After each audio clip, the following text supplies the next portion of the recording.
Bonjour à tous, je m'appelle Indira Stéphanie Mourad Mantilla et aujourd'hui je vais vous parler d'un sujet qui doit nous intéresser parce qu'il s'agit d'une problématique mondiale qui va faire taire toutes les personnes, mais surtout les nouvelles générations. Mais quelles sont les causes de ce problème? Quelles sont les conséquences? Dans cette vidéo, nous allons répondre à ces questions. Et bon, premièrement, les causes. Il y a beaucoup de raisons pour que le climat du monde soit en train de changer. Et mais quelqu'un sont des raisons ou des causes naturelles, comme les activités volcaniques ou les changements de l'énergie produite par le soleil. Et aussi, nous avons les causes qui sont produites par l'être humain. Et la pollution, c'est le principal, qui est produit par l'émission de gaz à effet de serre. Les principales de ces gaz, les plus connus, est le CO2. Le CO2 est produit par la combustion de, de quelques énergies fossiles comme le pétrole, et le charbon ou le gaz naturel.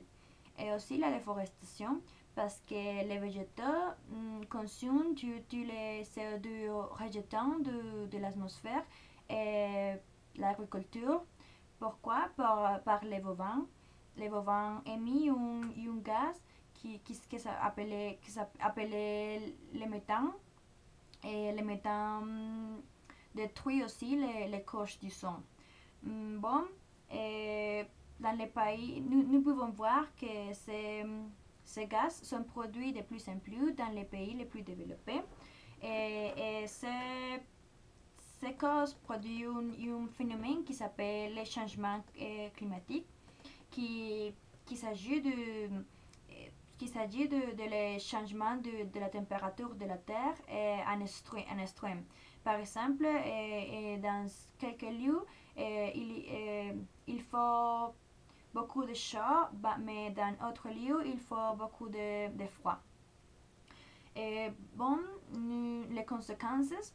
Les conséquences des changements climatiques sont les suivantes. Principalement les fontes de glacés. Et avec les changements climatiques, les glaciers ont commencé à se décongeler et se provoque que les océans augmentent ces niveaux. Le problème est qu'il y aura plusieurs des inondations et aussi quelques îles ou quelques parts de la Terre commenceront à disparaître. Et les personnes qui vivent là devront se déplacer à un autre lieu. Bon, nous avons aussi les risques naturels. Il y aura de plus en plus beaucoup de risques naturels comme les canicules, les inondations, les sécheresses ou les cyclones. La biodiversité sera aussi un risque parce que comme le climat commencera à changer et les animaux changeront aussi ce cycle de vie. Et aussi, il y aura plusieurs des animaux qui seront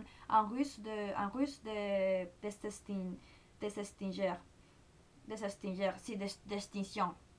Et, bon, mais les conséquences les plus graves seront pour les êtres humains. Et la manière de vivre de les êtres humains changera beaucoup avec le changement climatique parce que les températures changera chaque an, sera différente et les eaux sera plus difficile de avoir et la nourriture plus difficile de cultiver et les maladies augmenteront aussi, les maladies cardiovasculaires par l'air, la maladie respiratoire, les maladies infectieuses, et tout ça sera plus fréquent. Comme vous pouvez voir, ces problèmes et les conséquences principalement de l'être humain et de la vie de l'être humain ici dans la Terre. Nous devrons changer toute la manière comme nous faisons les choses, l'alimentation, et les moyens de transport, toute la vie. tu peux changer votre moyen de transport, tu peux utiliser les vélos, tu peux utiliser les moyens publics parce que les voitures émettent aussi beaucoup de gaz qui